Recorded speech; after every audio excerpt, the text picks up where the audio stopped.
How to reset Instagram password if you forgot it. Now, the very first thing we're going to do is to exit our Instagram app and go to our browser, wherein we type in instagram.com right here. Now, once we're here, we just have to tap on our login right here. And if we don't remember our username or don't remember our password clearly, all we have to do is to tap on forgot password right here. And it will help us to troubleshoot or help us to get back our lost Instagram account. So all we have to do is to fill this up, type in our email, phone, or username right here.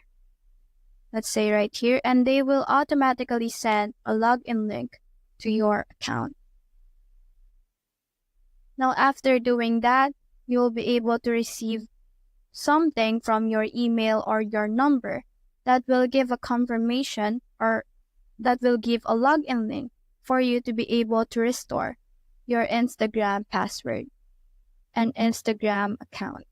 So that's how to reset Instagram password if you forgot it. Hope we help.